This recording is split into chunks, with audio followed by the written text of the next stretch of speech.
I'm joined with comedian Brent Butt, who's going to be taking his show to the Vic Juba on March 12th. Thanks for joining me, Brent. People are familiar with Corner Gas. What can they expect from your stand-up?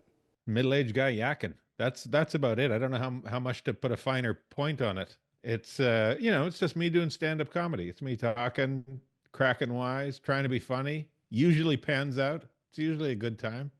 Other than that, I don't know what to. I never really know myself what to expect to a show. That's one of the things that I love about stand-up comedy is that every show really is different. Every time you get in front of a new group of individuals, that creates a brand new chemistry that's never existed before. And so you never really know as you stand in the wings what the show's going to be like. So that's what makes it fun and interesting, even 35 years later. So you said you've been at this 35 years, and that's quite a long time. Has your comedy sort of evolved in the last 30 odd years? I think fundamentally it's kind of the same. I'm still very conversational. I'm not a guy who sort of tells jokes or one-liners. I don't even really tell stories, but it's very conversational. And that hasn't changed even from when I first started when I was 21 or so. Yeah, 21 when I started. But I do think that I like to think that I've gotten better. I think every year I've gotten better and or plateaued. But I think it's just I understand now better than ever what is involved in creating a story, a digestible story. I think I'm better now than I ever was at finding out what is the nugget of a comedic premise that you can sink your teeth into and how to manipulate that the best way possible. I think I'm better at that now than I probably ever was. Now, you always seem to have some sort of exciting project on the go, whether it's Corner Gas or your new book, Huge, and now your comedy tour. What is it that keeps you going, that just seems to keep you always in the spotlight and just always ambitious? I don't know. I mean, you got to pay bills, right? So that you got to be gainfully employed. But beyond that, I think I've always been a creative person. I was a creative kid. I always, as my mother said to me, you just sat in the corner and drew. I basically just drew and wrote stories all my life.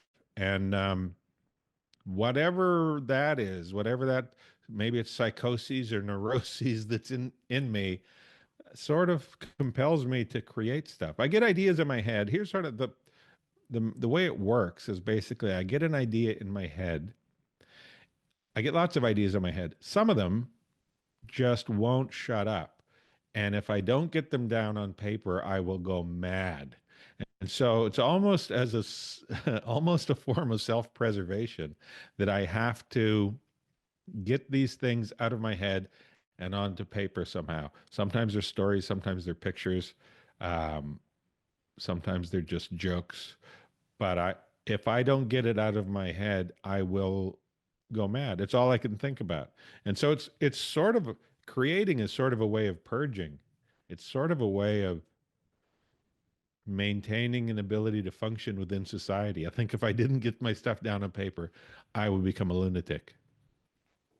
What is it about your work that seemingly everything that you're involved with, whether it's Corner Gas or your book or your stand-up, it seems to turn to gold? People seem to really like it. What do you think it is that makes your work resonate with people? Yeah, I don't know. I think there's far too many intangibles to really be able to file it down and put your finger on one thing. I think it's probably some balance of, as most things in life are some balance of things.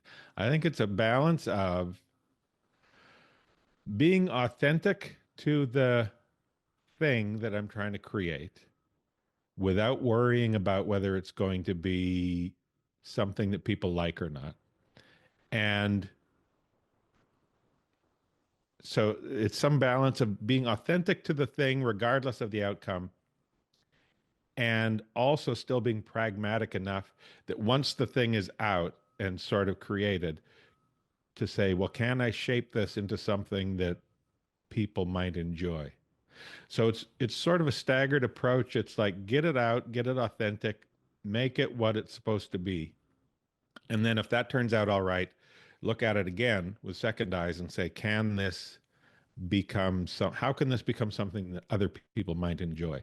If it can't, and I've had things like that where I've created things that I think are authentic and they're what they're supposed to be, but I can't see a way to sort of market it or put it in front of people that's going to be palatable in any way. And so I shelf it because it's done what it's needed to do. It's cleared my head, but I can't turn it into something that other people might enjoy. But there are times, like with Corner Gas, or like with my book, or with my movie No Clue, where I write the thing, make it what it's supposed to be, and then look at it again and say, yeah, this could be something that others might enjoy too, with a tweak or two here. So it's some balance of those two things. But I think if you don't start from a place of authenticity, I think if your first step is to say, okay, how can I make something that is marketable and people will digest? I think that's the wrong first foot forward. I think the first foot forward has to be create the thing in an authentic way, the way the thing is supposed to be. Then your second step is, can I turn this into something digestible? All right, and lastly, where can people go if they want to buy tickets to your upcoming show? If you just go to my website, the links are there. If you go to my website, brentbutt.com, you'll see the See Brent Live thing there. All the links to all my upcoming live shows are there. That's all the questions I have for you today. Thanks a lot for joining me, Brent. Yeah, we've peeled back the curtain, a peek behind the curtain.